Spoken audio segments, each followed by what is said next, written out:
Hello, we're here for our 60th unboxing video with teen books. More teen books than have ever arrived in the library together in one moment. I'm Eliza. I'm Hannah. And yeah, let's go. Yay! Ooh. So exciting. Ooh, can I go first? Yeah, whatever. It's not like I wanted to. So this looks, the cover is great. The Dark Descent of Elizabeth Frankenstein by Kiersten White, well-known YA author. And look at that cover. Yeah, the title is really good. Cool. Yeah. Creepy. Elizabeth Lavenza hasn't had a proper meal in weeks. Her thin arms are covered with bruises from her caregiver, and she's on the verge of being thrown into the streets until she's brought to the home of Victor Frankenstein. Dun, dun, dun. So it sounds kind of dark, obviously, but interesting.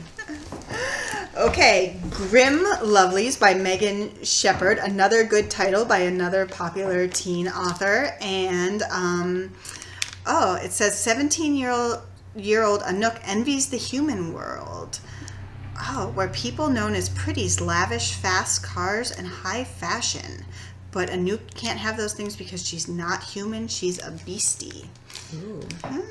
This is interesting. This isn't the first YA book to divide the world into pretties and something else. But it seems like this, this is a different take. Right.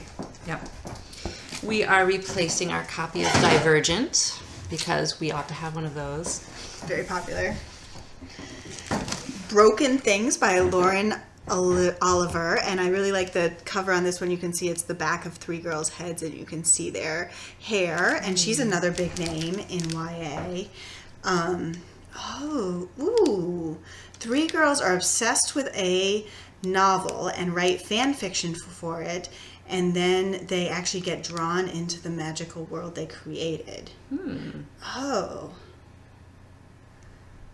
Whoa, except they didn't actually do that. There's a twist. That sounds really intriguing. I don't know what's going on. I can't explain it. There's some murder and friends and yes. A lot of stuff. So we have here The Lady's Guide to Petticoats and Piracy. It's a little bit shiny here today, but I hope you can see that. I think pirates are in right now. Yes. I guess this goes along, the same author wrote The Gentleman's Guide to Vice and Virtue, which I didn't read. And this is by Mackenzi Lee. So we have society parties, and she wants to be a doctor, but she's instead kind of involved in that world.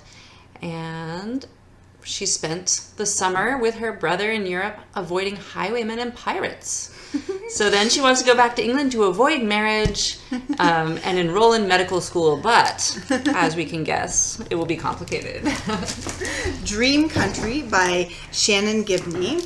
And it's about 5 generations of young people from one African-American family tracing a dream. So 2008, being a Liberian refugee in Minneapolis.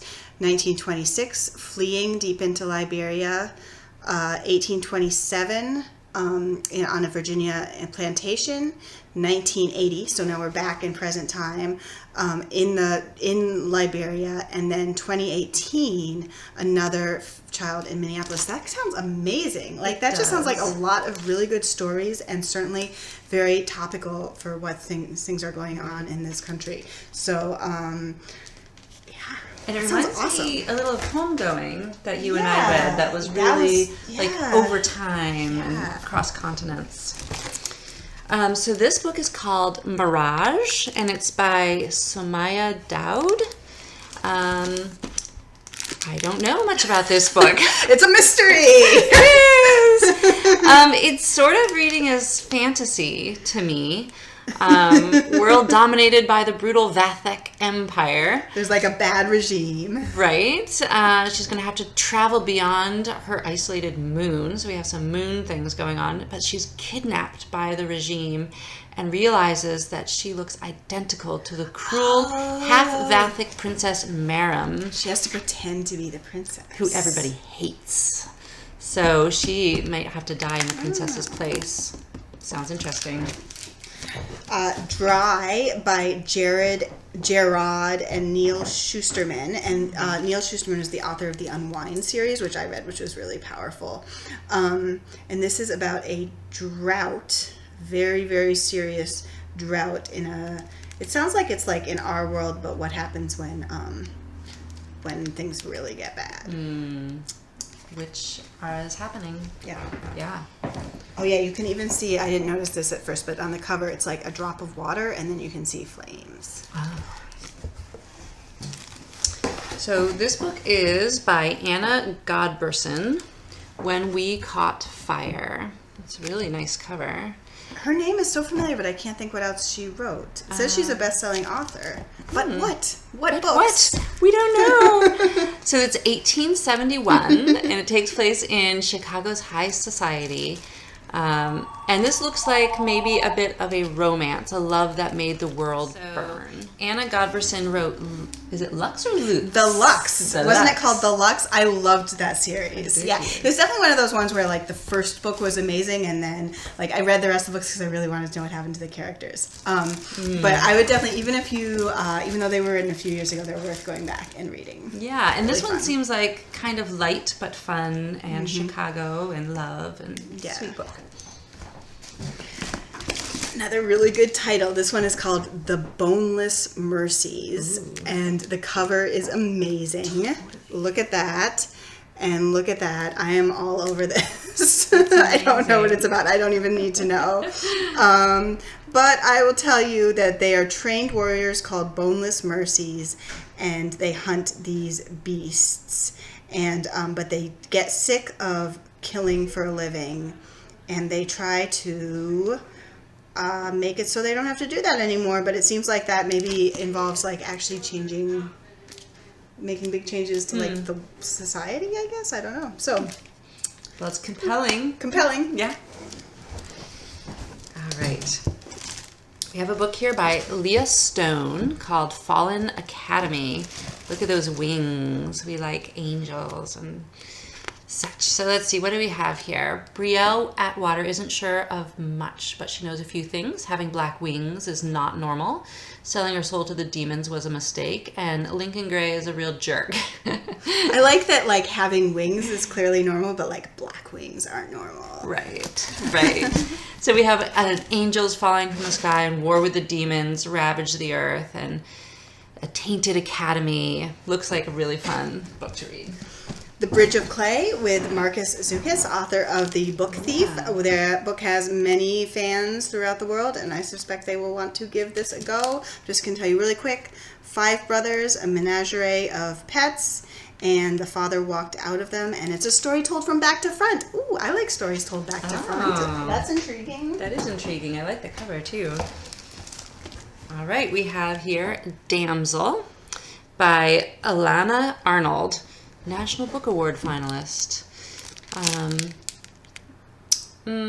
So we have fantasy here. The king dies. His son, the prince, must venture off to kill a dragon and rescue a damsel. Dragons and damsels, and nothing is as it seems. Sounds like maybe they're sort of turning regular fairy tales around. So this is Pride, a book which has been getting a ton of buzz. It's a retelling of a remix of Pride and Prejudice, set in Brooklyn with a family with Afro-Latino roots, and sounds amazing. Good reviews. She's a great author.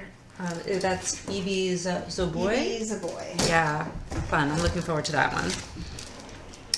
So this book is called Sadie, and it's by Courtney Summers. Another good cover. Yes, very good. If she dies, she takes the truth with her.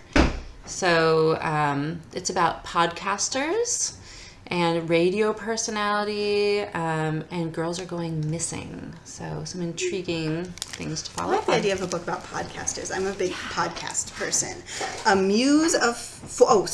a Muse of Fire by Heidi Heilig, and fantasy, a secret. So you start reading those a lot, there's always secrets. She can, using blood, she can bind wandering spirits, but she's forbidden to do it, and she could get thrown in prison. So she has to be really careful, and it sounds like they're in a world where there's like a rebellion going on, and lots of drama. The cover's pretty good, actually. With the dragon in the background. Great. that big box. That is so exciting. Yay. I mean, I know we had to catch up because our teen order was kind of small last month, but that was exciting to get so good. many. Yay. Bye. Thanks.